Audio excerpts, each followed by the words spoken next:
এটা এমন একটা দিন ছিল যেদিন সকাল 6টা থেকে শুরু করে রাত 10টা পর্যন্ত এত পরিমাণে ইনসেন লেভেলের মজা হয়, যেটা হয়তো বা এই টোটাল ভিডিওটা তো দেখানো সম্ভব না, বাট আমি চেষ্টা করছি কিছু ভালো মুহূর্ত ক্যাপচার করা যাতে আপনাদের সাথে শেয়ার করা যায়। আচ্ছা চলেন একটা ওভারভিউ দেওয়া যাক যে আমরা এই টোটাল দিনটাতে কি কি করছিলাম। সকালের খাওয়া দাওয়া, দেন অনেক রকমের অ্যাক্টিভিটিস, দেন দুপুরের খাওয়া দাওয়ার বিশাল আয়োজন, তাও হাঁসের মাংস দিয়ে, এন্ড দেন অনেকগুলা গেম শো, এন্ড যেখানে আমি ভরপুর রকমের চিটিং করছি। এরপর আবারও অনেক রকমের অ্যাক্টিভিটিস, কোনো কিছু করতে আর বাদ রাখিনি। আর রাত্রিবেলা আবার হচ্ছে fire camp with barbecue party, সেই সাথে ভরপুর রকমের খাওয়া দাওয়া, এন্ড দেন আমরা ব্যাক করি। আরেকটা জিনিস ছিল সেটা হচ্ছে ভরপুর রকমের মজা, প্রত্যেকটা মুহূর্তে এনজয় করছি। তো পাইলেন তো এবার ওভারভিউ, এবার চলেন শুরু থেকে শুরু করা যায়। বের হওয়ার কথা ছিল সকাল 6টায়, এন্ড গাড়িও ঠিক টাইমে চলে আসে, এন্ড আমরা বের হয়ে যাই। সবাই মিরপুর থেকে উঠলেও আমি ছিলাম মোহাম্মদপুরে, যে কারণে আমি ওইখান থেকে উঠি এবং আমাদের আজকের গন্তব্য হচ্ছে নারায়ণগঞ্জের আনন্দ রিভারভিউ পার্ক এন্ড রিসোর্ট। বেশ অনেকখানি ভালো একটা জার্নি শেষ করে চলে আসি আমরা রিসোর্টের সামনে। আমরা যেহেতু ঢাকা থেকে অনেক মানুষ আসছিলাম, সো আলাদা আলাদা ভাবে দুইটা গাড়ি ছিল, সো বাকি গাড়ি সবার সাথে দেখা সাক্ষাৎ শেষ করে আমরা হচ্ছে ভেতরের দিকে যাই, এন্ড এই সাইনবোর্ডটা দেখতে পাই। ওয়াও,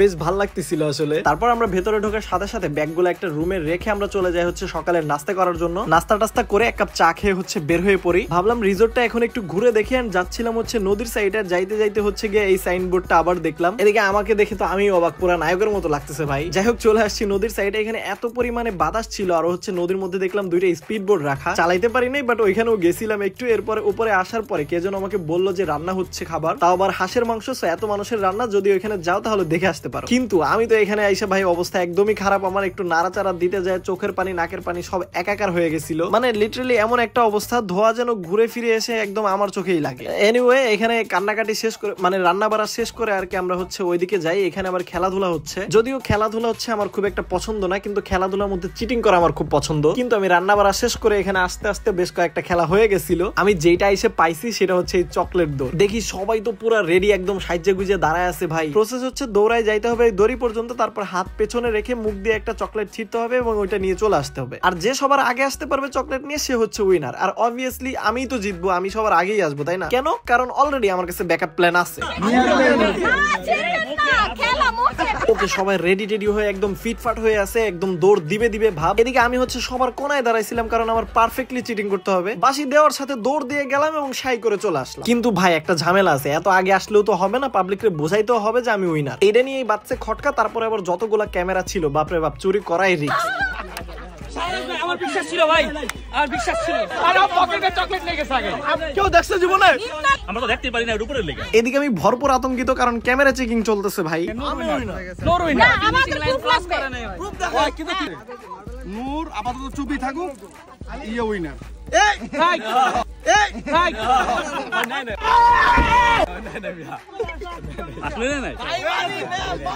কাবাব মে হাড্ডির জন্য তো এখানে পারলাম না, কিন্তু এরপরে ঠিকই পারতে হবে। এটা হচ্ছে গুলি খেলা, মুখে চামচের উপর গুলি নিয়ে যে সবার আগে দড়ি ক্রস করতে পারবে সে উইন। এজন্য আমি একটা প্রসেসিং চালাচ্ছিলাম, দেখি গুলিটাকে শক্তভাবে কোনোভাবে রাখা যায় কিনা। এন্ড এটা পারফেক্টলি কাজ করছে। বাঁশি দেওয়ার সাথে সাথে সবাই যখন হাঁটতেছে, তখন আমি ঝাইরা দৌড়াইছি, কিন্তু আনফরচুনেটলি বেশি জোরে দৌড় দেওয়া হয়ে গেছে, সবাই টের পেয়ে গেছে আলটিমেটলি। এখানেও তো পারি না। এরপরে নিজ সম্পত্তি রক্ষা নামের একটা খেলা ছিল, যেখানে বেলুনকে সেভ করতে হয়। এখানে অনেক প্ল্যান করার পরেও সবার আগে পড়ে গেছি। মানে আমার বেলুন ফুটা গেছে, আর কিছু করার নাই এখানে। কিন্তু কাহিনী হচ্ছে খেলা তো আরো আছে, এখনো তো শেষ না। বাট আমাদের হচ্ছে দুপুরের খাওয়াটা খাইতে হবে। কেউ কেউ ওইখানে থাকলেও আমি চলে আসি হচ্ছে সোজা রুমে একটু ফ্রেশ হইতে। ফ্রেশ হয়ে একটু রেস্ট নিয়ে চলে যায় হচ্ছে গিয়ে খাওয়ার জায়গায়।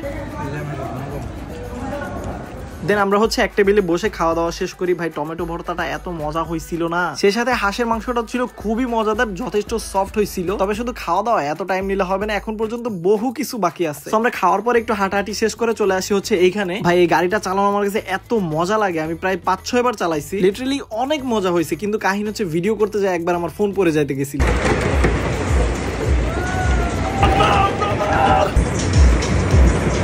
তারপর হচ্ছে এইটাতে উঠছিলাম আমি, অ্যাকচুয়ালি এটার নাম জানি না, বাট অনেক উপরে উঠায় তারপর ধাপ করে নামায় দেয়। কাইন্ড অফ নাগরদোলার মতো লাগে, বাট একটু বেশি আর কি। তবে এইটার উপর থেকে পুরো পার্কটার একটা জোস ভিউ পাওয়া যায়। এরপর আমরা চলে আসি আমাদের ছোট্ট একটা স্পন্সরদের নিয়ে র্যাম শো ছিল ওইটাতে। এখানে গ্রুপ ভিত্তিক সবাই একসাথে জয়েন হওয়ার পরে কিছু ফটো শুটিং এন্ড ভিডিও টিডিও করা হয়। তারপর বেলুন উড়াই দেওয়ার একটা অ্যাক্টিভিটিস ছিল, যেখানে হচ্ছে ঝিলিমিলি বেলুন গুলো উড়াই দিচ্ছিলাম। আমার তো দুঃখ লাগতেছিল শিট। এনিওয়ে এটা শেষ করার পরে আমরা হচ্ছে গিয়ে রেডি হচ্ছিলাম সবাই পিলো পাসিং খেলার জন্য। কিন্তু ভাই এখানে তো চিটিং করার কোনো সিস্টেমই খুঁজে পাচ্ছি না, এখন আমি কি করব? কিন্তু এখানে চিটিং না করলেও এত মানুষের মধ্যে আমি একদম লাস্ট অব্দি টিকে ছিলাম। মানে লাইক আমার এমন মনে হচ্ছিল যে আমি শুধু পুরস্কারটাই পাইনি, তাছাড়া সবকিছু পাই গেছি। কয়েকবার তো উঠাই যাচ্ছিলাম, পরে আবার কোন রকমে বোঝায় বাজায় বসছি। মানে যখন উঠাই দিচ্ছিল তখন কিন্তু আমার ফল ছিল না, তাদের ফল ছিল অ্যাকচুয়ালি।